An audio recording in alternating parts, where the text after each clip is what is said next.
Notícias Automotivas, o maior blog automotivo do Brasil. www.noticiasautomotivas.com.br.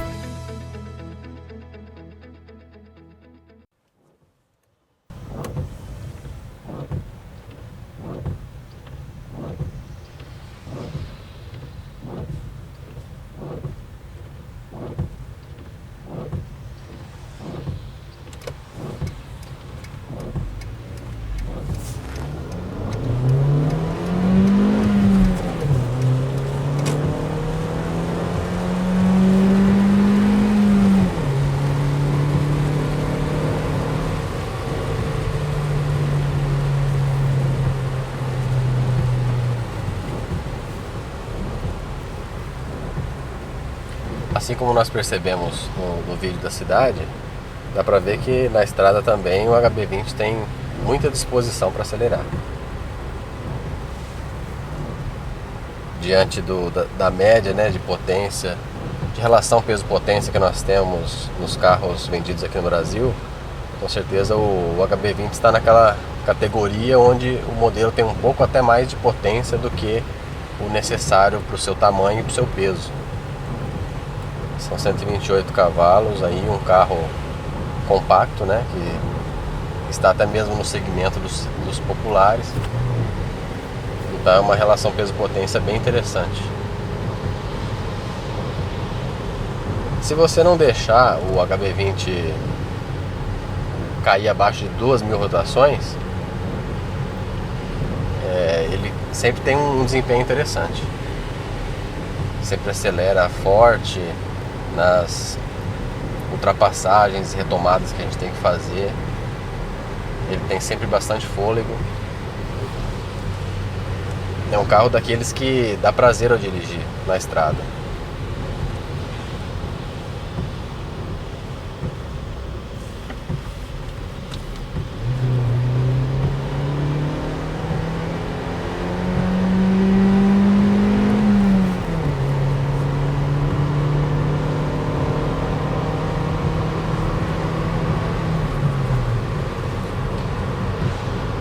Andando a 100, 110 km por hora,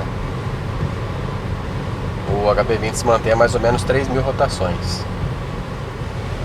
É um nível de giro suficiente para vencer subidas um pouco mais inclinadas sem ter que reduzir marcha. Isso é interessante também nele.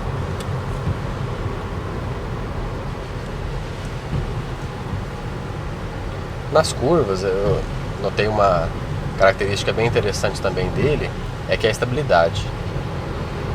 É claro que aqui agora com esse piso molhado a gente não tem como fazer curvas muito rápido, mas com piso seco a gente fez alguns testes e é muito interessante como que ele se mantém estável, mesmo você passando um pouco do limite naquela curva. Nós fizemos uma viagem de em torno de 800 km com o HB20, indo até o interior de São Paulo, e percebemos isso. Então em nenhum momento você carece de qualquer coisa, seja desempenho, seja estabilidade. E ele consegue essa boa estabilidade mesmo sem ter rodas muito grandes.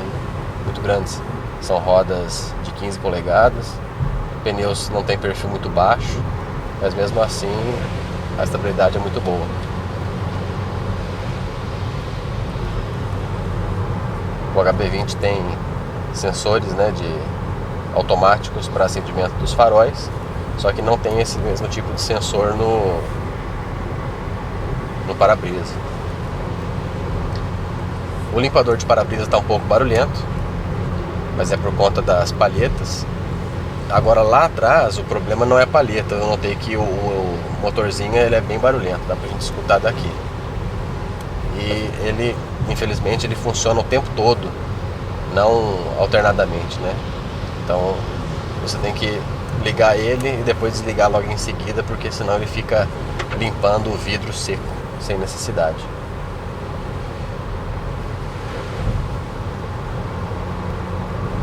A suspensão do HB20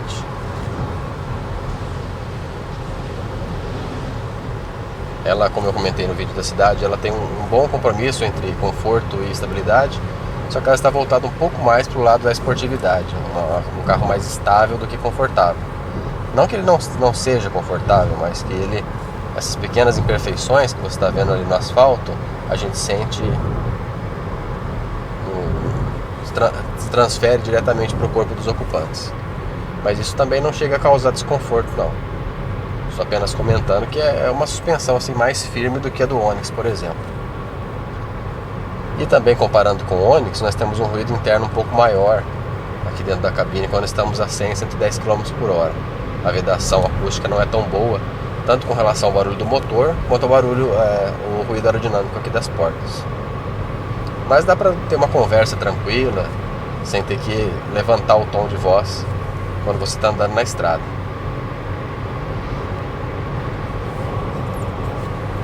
Além desse ponto negativo do ruído, que é um pouco mais alto do que do Onix, temos também o ponto de que o consumo reflete todo o desempenho que o HB20 tem.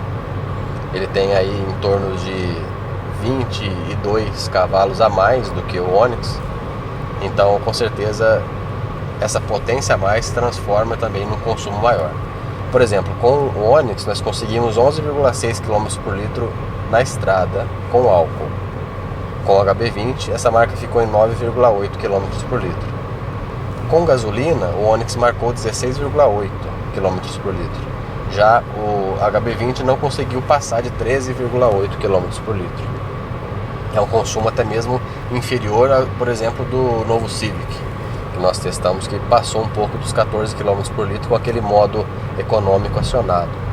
Então, infelizmente, é um ponto negativo que faz com que não seja uma decisão assim tão óbvia você comprar um HB20 1.6 para andar na estrada. O desempenho é sim ótimo, mas se você anda com muita frequência na estrada, se o carro, por exemplo, é a sua ferramenta de trabalho, você tem que rodar muitos quilômetros todos os meses, fazendo uma continha básica, a gente chega a um gasto mensal muito maior do que com um carro 1.4, como por exemplo o Onix. Então, esse é apenas o ruído interno e também o consumo de combustível, são os dois pontos negativos que nós podemos citar do HB20.